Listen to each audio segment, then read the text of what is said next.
Sneakers and Cleats, the podcast. Welcome back from our week-off hiatus to the Sneakers and Cleats podcast. This is December 30th, Monday, episode 159. Hope everyone had a Merry Christmas. Happy New Year coming up on Wednesday. Guys, what's going on? Happy holidays. Merry Christmas. Shirt? Happy New Year. I'm going to try and have a really unbiased discussion later about the Texas ASU game as I wear It's going to be a rout. ASU shirt. Okay. That was fast. Yeah, right. Actually, yeah, we expect you to be completely biased because I'm pretty sure Don and I will be on the other side. All right, cool. I can argue my side that's first. right. Perfect. Chuck, you came back from vacation. How was the Great White North? It was great. Great White and North? Yes. Montreal and Quebec. Quebec, eh? No, I'm really surprised myself with all this, just how really clueless I was that there could be that much of a culture change within a 40-mile radius of the United States. It's really fascinating. Didn't know anything about Montreal or Quebec, but two really fantastic places to visit. People are nice, great things to look at, a lot of European influence. Very, very beautiful part of the country. Only Chuck Nicotinic and his family are going to Canada for the winter. It's I would love to go to Montreal, but I would go in June. Yes. Yeah, that's what I'm saying. Like, why did you? It was winter. I was like, you looked really cold in the picture that you posted on Instagram. It looked freezing. It was cold. It never got above 20 degrees. Well, sounds like a vacation. Yeah. The beautiful thing was there wasn't a lot of wind, so it was manageable. I mean, you like Green Bay and all that stuff, so Yeah. you've lived in that before.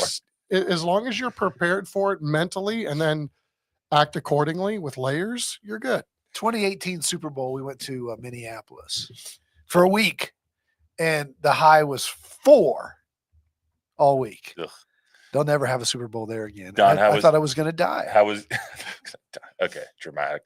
I thought. How was your Christmas? They had the media. Let me just tell you this real fast. They had the media center at the Mall of America, which is a famous place in Minneapolis. And they had redone it, and that's where they had all the press conferences and everything. And so it's a mall, right? It's a giant mall, but it's a mall. We parked our car literally within 100 yards, about 100 yards of the car to the door. And I walked from the car to the door, and in that walk, the juice in my eyeballs froze. Okay. Okay? So my eyes stuck. So we call painting a picture, Matthew. Okay.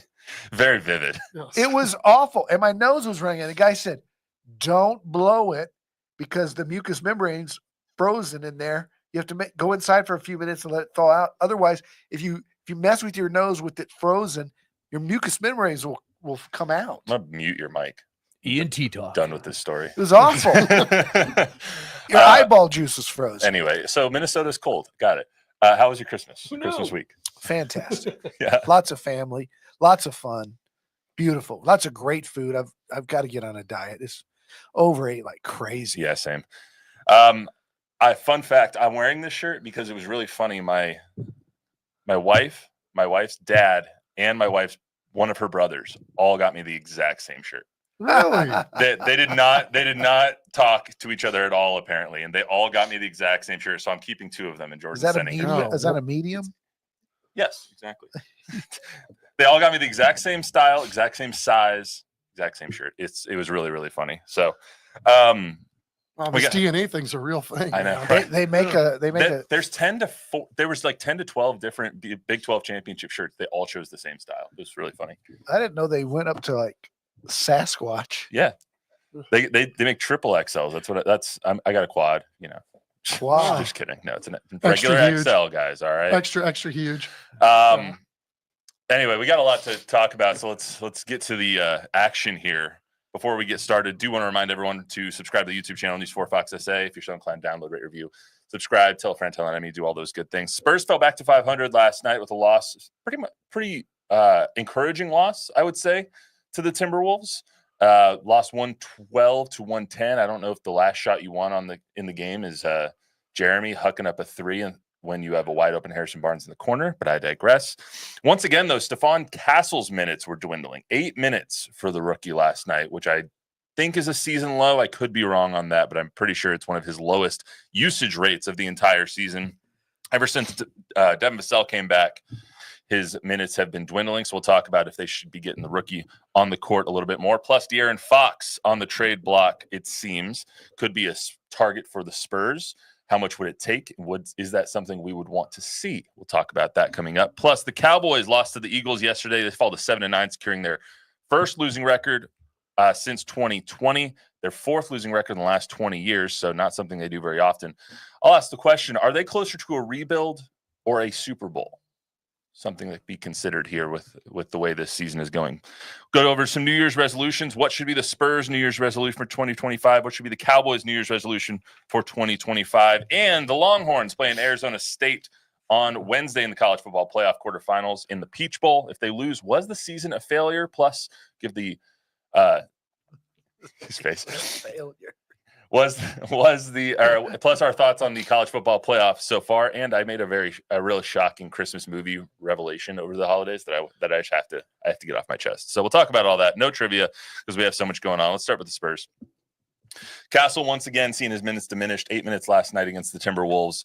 Since Devin Vassell's return, the former NBA Rookie of the Year frontrunner, averaging only 8 points, 2.4 rebounds, 3.4 assists. All of those averages down significantly since Vassell returned. He's fallen to third best odds for the Rookie of the Year. Don, I know you feel strongly about this, so I'll start with you. Should they be getting Castle on the court more, and should they figure out a way for Vassell and him to play together? Well, they were better as a team when he started and played 28 minutes, and he was averaging 15 and 6 and whatever, and was Rookie of the Year candidate for sure. It's tough. And Mitch is basically saying they're experimenting right now. Jeremy was out with the thumb. Devin was out with his thing. They're both getting minutes. They're trying to get Champagnie minutes. There's too many minutes or too few minutes to go around. As he said, it's a good problem to have. I think they're making a mistake with the wrong guy taking the brunt of it. When his minutes go down to 17 versus 28, his numbers have gone way down. And last night he was bad. I mean, I'm not going to take up for the guy last night. He had a really bad game. He had 4 brutal turnovers. He missed a couple of shots, and they pulled him and went away from him early and went the rest of the way without him. But that's just an aberration. He's going to get better. The reason I wanted him to play more minutes is because I think it's better short-term, and more importantly, it's better long-term. He's a rookie. He's going to be the point guard of this team going forward. I think you sacrifice a few Champagnie minutes and a few Devin minutes in order to get his back up to where they were, because I think he proved in that bit that you can play through mistakes if you're out there longer and through some stretches. And he does a really good job of finding his teammates. He's a really good on-ball defender. And I know you got to have the three-point shooting from Champagnie, but they've lost more, and they seem a little more out of sync with him having his minutes diminish. Chuck, what do you think? I mean, obviously they are experimenting with rotations, and they have a lot of guys that play similarly. And I think they have a lot of guys that have earned the right to be on the floor. So they're trying to find the right combinations at the right time. All I know is if they play like they played last night in the first quarter, sign me up for more of that. The energy was amazing. The ball was moving. Remember, we even said out loud, it looked like they had Minnesota on skates that whole first quarter. And then things tightened up. You know, they weren't scoring the ball, obviously, in the second quarter. But if the energy is good and guys are attempting to play team basketball with all the movement and all the cutting and the three-point shooting, then I can live with whoever the hell's on the floor. I really don't care at this point. They're trying to figure out what are the best combinations now, and I think they're close, you know? And so, yeah, there are going to be some stubbing of the toes along the way. Last night's a prime example. That was, you know, I think for a lot of stretches, they were easily the better team last night, and it just didn't turn out in their favor. And you could say, well, I'm blaming the coach because he was playing this guy at this certain time. I think this is all part of the plan to see what this is all going to look like in terms of rotations in the second half of the season. Yeah, and you spoke of the first quarter against Minnesota. That was probably one of their best quarters of the season. Yeah, then you look at the first quarter against the Blazers. They scored 11 points. They scored 6 points in the first 2 minutes of the game. Did not score until a heave from Keldon Johnson to end the first quarter. It was probably the worst first quarter. So it's really a Jekyll and Hyde when you look at this team and the consistency that they put forward. I would also question, though, are they potentially playing guys, a Julian, a Jeremy Moore, other guys more to show, maybe boost trade value in a potential? Because that all of these guys are not going to be on the roster forever. Like, this is not going to be the end-all team, the team that brings a championship back to San Antonio. You have to figure out who exactly is going to contribute. Maybe they know what they have in Stephon Castle, and they're trying to get other guys minutes to say, okay, is he going to be part of the future or not? I don't think – I mean, that certainly happens in the NBA. I don't think that's the case here. I think this is a young team, a young coach trying to figure out the best combinations. And I think it comes from on high from Brian and Pop of what they're going to want to do. And I'm just surprised. I thought that Castle had made enough. Of course, he is a rookie. And of course, he has struggled at times. But yeah, I think there's a lot in play here too, because the statistics and the analytics and all that, you have to have 3-point shooting, and Champagne gives you that. But he also gives you so many other problems defensively, decision-making. He had those 2 awful turnovers that cost him a game. He's not a good enough 3-point shooter to justify the minutes he's playing if you're just solely basing it on his 3-point shooting. Which means that Castle and these other guys need to get better at shooting threes, and they will. And they will. And there will be some moves made because they just have a log jam on the roster at that point. And I'm not saying that they're not doing that. I've been around the NBA long enough to know that kind of stuff happens maybe for a week right near the trade deadline, but most teams don't go about their business this early trying to shop guys by giving them extra minutes. Well, let me ask you this, Chuck. Is Devin Vassell a benefit to this team or more of a detriment to the development of some of the younger guys? Is Devin Vassell a key contributor long-term for this team? That's a fair question. And to answer, I really don't know at this point because, there were times when this team was really playing well when you could argue, their 2 of their highest paid guys weren't playing. So part of this transition is also for Devin Vassell, right? He's got to learn to play with other guys, when to move the ball, when to drive, when to kick, when to take it all the way to the hole, all of those different things. So some of this is like, we're not changing the system to benefit a guy. We're running our system. Our system will benefit everybody. And some of this is on Devin to learn how to play well with others as well. And I love Chris Paul's role in that. Chris Paul is not afraid to tell Devin, to call him out. Mm-hmm. And look, I'm a fan of Devin. He's way too talented to be considered a detriment. To your point, though, sometimes he's a ball stopper and he'll over dribble and he'll force bad shots. I've been a critic of his as well, but he's way too talented to be considered a detriment. He's the Spurs' second best player at this point. Castle will pass him up in time, but I think if they have 3 untouchables, and I'm not sure they do. I think they have 2. I think they have 2, but he would be the 3rd if they do have 3, and they like him a lot. He just has to learn, and I think he is. And thank goodness there's guys like Chris Paul to keep him in check, because Devin Vassell unchecked will be Dominique Wilkins. What is he is he a low IQ player, or is he just not taking the coaching? Like, why does he continue? I mean, if you're going to talk about who's like earned more bench time, I can't see anybody in the team more than him. He seems to screw up things on the court in my eyes, and more than anybody else. So what more is than Zach? Besides Zach. Well, all right. I don't know. I like Devin. I think he's a bucket. In this league, you have to have a guy who's a walking bucket. Look at the end of the Knicks game and Mikal Bridges, how he took over that game. Look at Ant, how he took over the Houston game. You have to have a guy who can take over on the perimeter and create shots and clear out, and this guy's going to get you the game winner.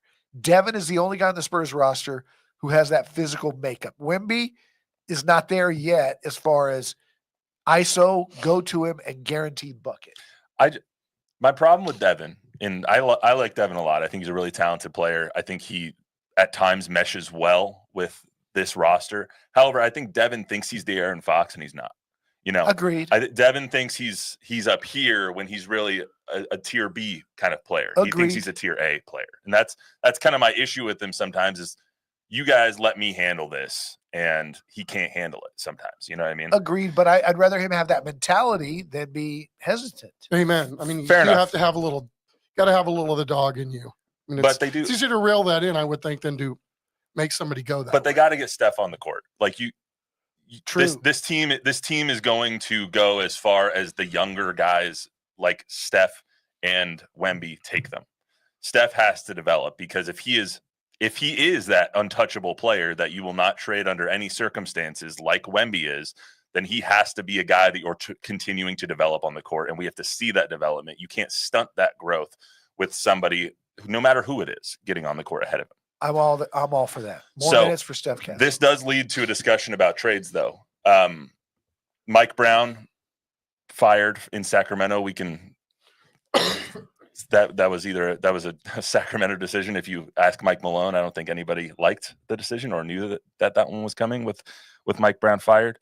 He was basically fired over alleged issues with De'Aaron Fox, I guess. They were talking at practice, so you can take that for what it's worth. Fox denies it. Yeah, Fox denies it. Then apparently there was reports that Fox asked for a trade.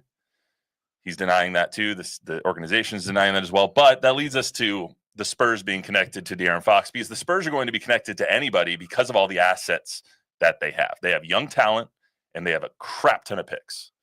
So I've seen you go back and forth with a couple of people on Twitter about this, so I'll start with you. De'Aaron Fox. Yes, the right player. No, the right player. And what's the price that you would pay? Yes, the right player at the right price. What's the right price? Okay. Look at recent history. Rudy Gobert went to Minnesota. This mic gets closer to you like every 2 minutes. Rudy Gobert went to Minnesota. Utah got 5 first-rounders and a couple players. That was an overpay. Mikal Bridges, who looked very much worth it the other night against the Spurs, Right. went from Brooklyn to New York for like 5 number ones and 2 players. And De'Aaron Fox is a better player than both of them. I think he's very much on the same level as Bridges for sure, right? If you were to tell me that the Spurs are going to give 5 number ones and a couple of players, one of those players could not be Steph Castle. And I'm not sure about 4 number ones. And I've been told that that's way too high a price tag based on the leverage that Fox now has after turning down the extension and is going to be a free agent soon. I don't know if it's the end of this year or into next year. I think it's the end of next year. But they're going to want to get something back in return, and they're not going to have the leverage to ask for 4 or 5 number ones plus Devin and Sohan, or Devin and Castle, or even Castle and 4 number ones. But if the price was 3 number ones and Sohan, yes. The trade work. So I was playing around with the trade machine a little earlier, just playing with the money. And it helps that De'Aaron Fox is not a very expensive player at this moment. Right now, he's on a $34 million deal for this year. He has a $38 million for next year. He's a 27-year-old point guard, so he's only on a second deal. So his max is going to come after next season.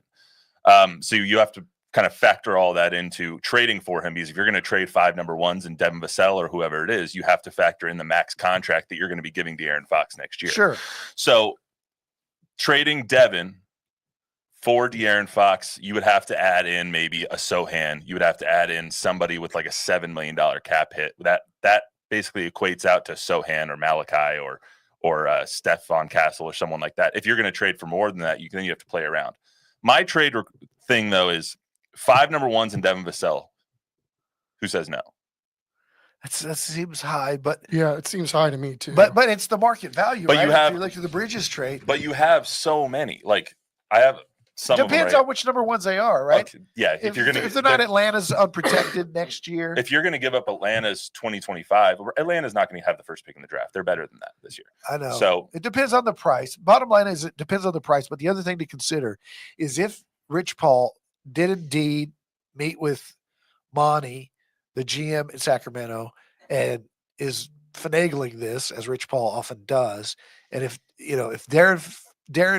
De'Aaron Fox is one of those, a coach killer, and a manipulator with his agent making these calls, getting Mike Brown fired, then you got to really look at who De'Aaron Fox is, and I'm sure the Spurs will do their due diligence. He's married to Rasay Caldwell, a local women's basketball star here in San Antonio, whose dad is the OG women's basketball AAU coach in town.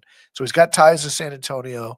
If she wanted to come home and she wanted her husband to come with her to San Antonio, there's a way that they could force that trade, but it has to be at the right price. Chuck, to the coach killing aspect of that, you don't come to the Spurs and kill a coach. Like No, this is that ain't happening here. This is probably the one organization outside of Miami that you could not come and get a coach fired. And I'm not saying he's that guy. Yeah, I'm just saying, like, when if I that's read the that rumor, Rich Paul met with management the day that Mike Brown got fired or the day before. they also have crappy management. Like their owner has done this before. This is their fourth coach since 2016. Sure. Like, Yeah, and I mean, it's strange how everything has changed in this league so quickly, right? Because the superstars are few and far between now. And we saw even with the latest draft, the Spurs weren't even willing to take a guy in the top 10 with one of those first round picks. So how valuable are those picks? Well, to your point, it now means you got to send 5 of them in order to get the quote unquote superstar player. I think that's going to be the asking price, is at least a player in 5 firsts. To me, I look at this team, I don't think they're far away. With all the assets that they have, man, I'm still playing the long game. I'm just not doing it. There's no reason for them to make this leap right now based on, what I see with my own 2 eyes. But they may feel differently, obviously. That's why. But here's the thing: De'Aaron Fox is the long game. He's 27. He's going to be on your team for the next decade. Hopefully, he'll be in his prime for at least the next 5-6 years, which plays into the Wembanyama timeline. I always go back to, especially with the Spurs thinking, there's only certain guys that are worthy of max contracts, and they look like Tim Duncan. They check every single box. Does this player check every single box? I don't know. We're not in that NBA anymore, though. Guys get max contracts. That's true, but we're talking about the Spurs do Brian their business Scalabrine differently. got paid $20 million a year. But the Spurs do their business a lot different than everybody else. I'll go back to this.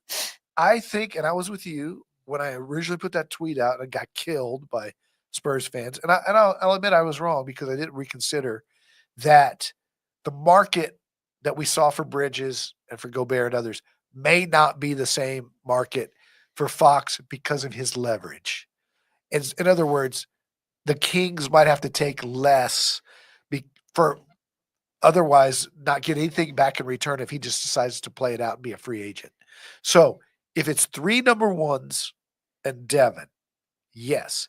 If it's 4 or 5 number ones and 2 players, I really have to consider it. Because you got to remember, Castle might be better than De'Aaron Fox. In time, Castle looks to be the real deal. So it's a delicate thing of what the price is. They also have their contracts are a little weird. The only other guy that really works, because you're not going to trade Sabonis, obviously, is Kevin Huerter. And I think that he could actually help the Spurs a lot too in terms of the 3-point shooting aspect of it. So let me just pose this trade to you. Kevin Huerter and De'Aaron Fox for Devin Vassell, Zach Collins, and Jeremy Sohan in 4 number ones. It's too high. I think that works, and I think that's great.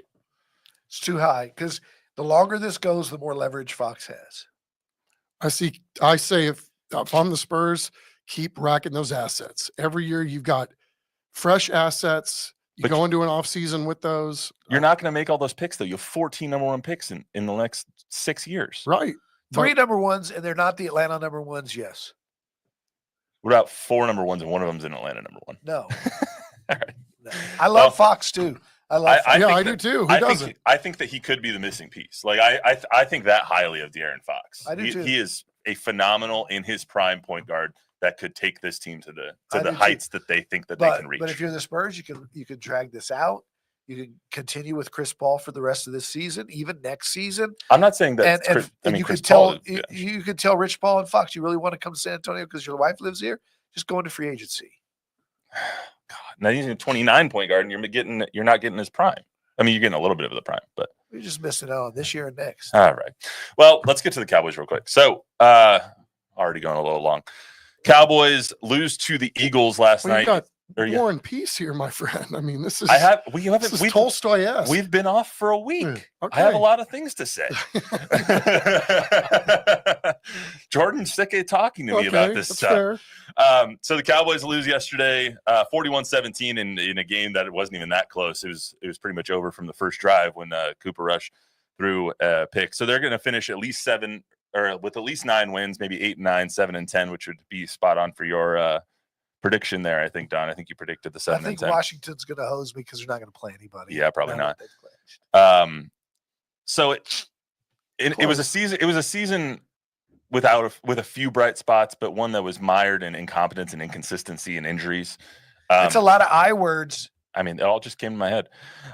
So Maybe so incessant. my big question here is: are the Cowboys closer to a rebuild or championship contention? Because they're I right think in the middle. I think a lot of this looks like fool's gold this year, right? I mean, to think that they were able to cobble together the last 6 weeks like they have with that roster, sure, gives you a lot of hope, right? That if nothing else, you're going to have a really deep team next year with a lot of guys that have, really showed out. But there are a lot of these guys whose contracts are up that are now going to command dollars because they extended the value of their current contract. So a lot of these guys that are playing really well right now are going to be able to go get another job somewhere else next year, and you're not going to have those guys. I mean, I believe Jordan Lewis is working on a 1-year deal, right? Mm-hmm. Who wouldn't want that guy on your team? Including maybe Mike McCarthy. Right. So Mike McCarthy's going to field other So I don't offers, know. To me, it feels closer to a rebuild in a lot of ways, but I just whatever they were this year, I was just full of amazement and surprised that they were able to play and be as competitive as they were down the stretch. Did not see that coming. I thought this was going to be a disaster when everybody started going down. I think you can make the argument that they're already in a rebuild. If you look at their roster and you look at the guys on the field, I'm looking at the program trying to figure out who these guys are. I mean, who's Booth? Andrew Booth was traded by the Vikings. Anyway, in the training camp. Mingo and Booth and Pride. all these guys on the, it's like, no, I was a Lone Ranger here going into the season thinking they were a bad football team. Yeah, I said they were a bad football team. And to Chuck's, point, they were better. They played, and this is why McCarthy probably deserves another contract. They played way better than their talent. And, but no, this team is nowhere near a Super Bowl contender. But can you be a rebuilding team with the highest paid player in the NFL in NFL history, the second highest paid wide receiver That's in NFL what's going to make history? that difficult, right? Like, I mean, how can you say that a team is going into a rebuild or is retooling or is doing any of those things and is not a championship contender when you have 2 of the 3 highest paid players in the entire league? Like, it's Jerry, man. It's star power, and we just beat this horse to death in the offseason, and it right up until day 1 of the season is like Jerry says we're all in. We're going to roll the dice. We're going to see, make them prove it. Dak could get hurt. He could do this, and then the day before the season, game day of the season opener, he announces this $200 million contract. And had he done what he said he was going to do, and had everything transpired the same way, would he give Dak Prescott that same contract today with a hammy being torn off the bone, with him being going into year 9, seeing that they could go almost 500 with Cooper Rush, knowing that they have no running game, no offensive line, all these kind of things? Would he have spent his money differently had he just stuck to his guns instead of bowed to giving Dak that deal? And I don't think Cooper Rush is your franchise quarterback. But if you were to tell me going into this season that Dak wouldn't play a single game, Cooper Rush would be your starting quarterback all season long, and you'd have Saquon Barkley or Derrick Henry or Joe Mixon, another receiver and another star offensive lineman, would the Cowboys be better? I think you could make the argument that a more well-rounded team without a $60 million quarterback. Look at Sam Darnold making $10 million in Minnesota. Look at Baker Mayfield on that 1-year deal last year in Tampa Bay making $6 million. You can get it done without the $60 million quarterback. Well, Baker's also now making $30 million instead, so which is and he's probably a top 10 quarterback in the league right now. He had a hell of a day yesterday against the Panthers. Yeah, So 5 TD passes. yeah, I mean, it was insane. I think they're closer to a rebuild as well. I just don't know how you can say I don't know how you can rebuild with the contracts that they have. Well, on the books. it's really weird to look at the whole thing, right? Because it's like when I shouldn't say everybody because they were snicked up at the beginning of the year too, but when they were their healthiest, you could argue they didn't play their best. When they've been at their most diseased state, they've cobbled together a pretty good season. Mm-hmm. So those guys were all on the roster. So how does that look while you're, building towards something if everybody's healthy? I don't know. It's going to be really hard for these guys to assess, I think, where they're at based on the performance level of some of these backups. They going just down got the cooked stretch. by Kenny Pickett and Tanner McGee. I think that they gonna they got some bigger issues. And I will promise you this: get ready now. Get ready for Mark the tape. OTAs. Jerry Jones and Stephen Jones are going to sell you. We didn't have Micah. We didn't have Dak. We didn't have Bland. They were all out at different times. Didn't have DeMarcus They're already Lawrence. saying that. Yeah. What's his name?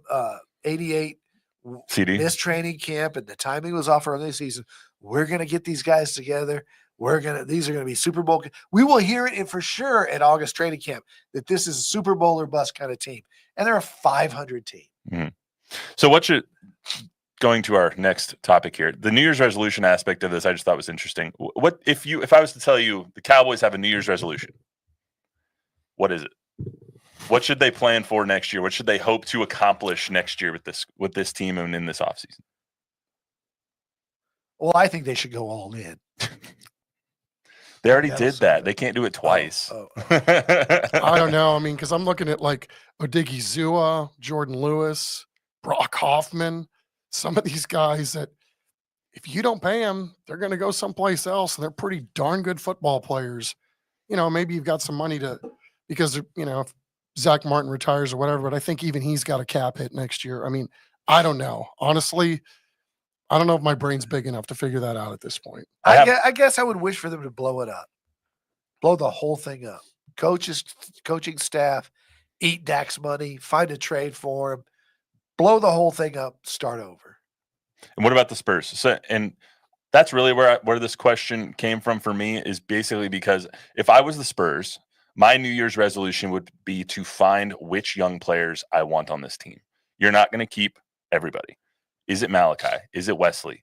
Is it Champagnie? Which of these guys are going to be the key contributors to a championship team, and figure out a destination for the rest of them to go afterwards? That would be my key for 2025 for the Spurs. And that goes for this year and this season and for next season. I just want max effort from those that are on the court 100% of the time. Play as hard as you can for as long as you can before they sub you out, and play like there are others around you that can make you better and you can make them better. Yeah, and you know what? Tip of the cap to the whole culture of the Spurs, because these are teams, the kind of teams that fracture because guys are unhappy with their playing time because there's so many guys and not enough minutes to go around, whether it be Malachi sitting down there or Blake sitting down there or Zach sitting down there or now Stephon Castle. These guys are all in. They're clapping for each other. They're waving towels. They're together. Mm-hmm. And you got agents, you got parents, you got all these people saying you need to be playing more and blah, blah, blah. And it'll be like the Lonnie Walkers of the world. There will be guys that won't stick, that will move on.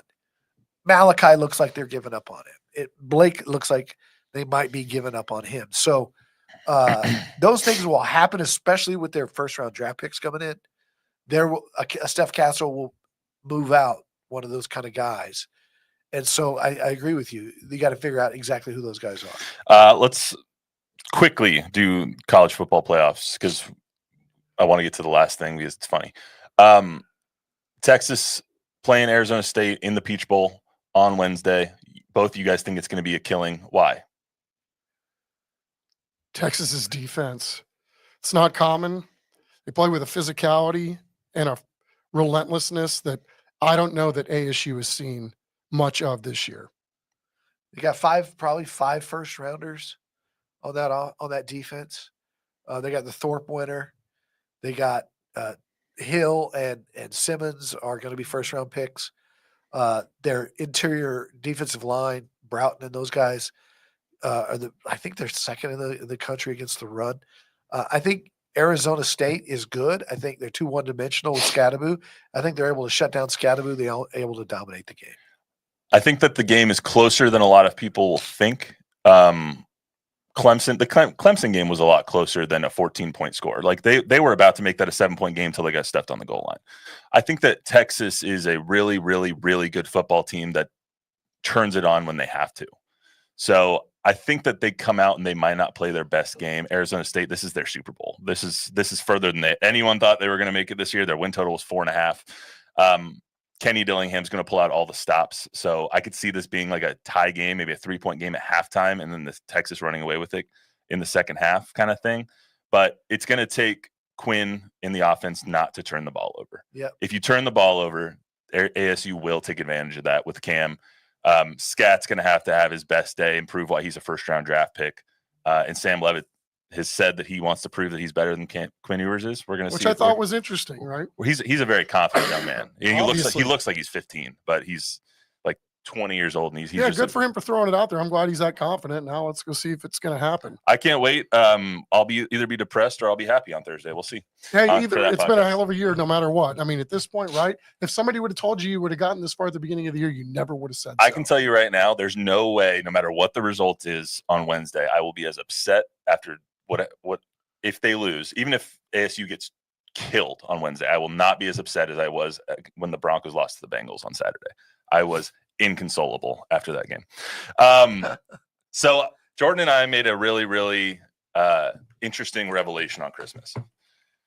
Christmas happened. It was just Jordan and I. And so we watched the movie and we were like, neither of us have really What watched. movie? We watched Die Hard. Okay. Neither of us have ever watched Die Hard all the way through. Oh, All the way through. I love it. I love it. I've seen parts of it. I've seen the Yippee-Ki-Yay. I've seen all that stuff. And my feeling about it was always that it was not a Christmas movie. I've come to the realization that even though I don't want it to be, Die Hard is a Christmas movie. And it really hurts me to say that because I don't want it to be a Christmas movie. People are getting their heads blown off and buildings are catching on fire and buildings are being exploded. It doesn't have a Christmas vibe, but the key plot point is the Christmas party. It is a Christmas movie. Now you got to watch and that's the happening. second one, right? There's 4 of them. Yes, but the second one also is built around the holiday season. So Do you guys think Die Hard's a Christmas movie? 100%. Interesting. I just never thought of it that way. I was like, people are getting their heads blown off. Like, why would this be a Christmas movie? Welcome to the 21st century, dude. It was Little Matthew just evolved from his cocoon. I know. It's cute. Jordan and I were sitting there after we watched the movie and we were like, damn it. It is a Christmas movie. the friendship with the cop, the Twinkie eating cop. Yeah, It's Christmas. It changed my whole worldview. Now I might think that the first Lethal Weapon's a Christmas movie. Who knows? Sleeper for you young folks. Sleeper Christmas movie. is You the young folks. The Family Man with Nicolas Cage and Taya Leone. Bob, any take? Really underrated. Any Christmas take on movie. Die I Hard? just wanted to wish everybody a very happy National Bacon Day. Today is National Bacon Day. Bacon Day, yes. Oh, I wow. had turkey bacon this morning. Does that count? No.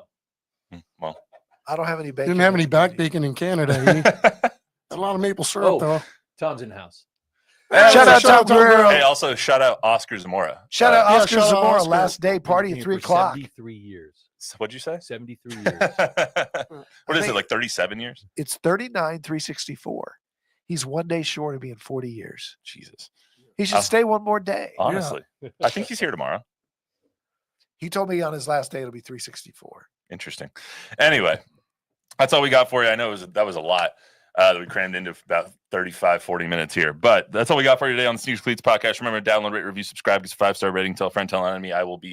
We'll be back on Thursday to talk about the playoff, Cowboys, Spurs, all that stuff. And remember, forks up, horns down. See you then. Forks. Forks up, horns down.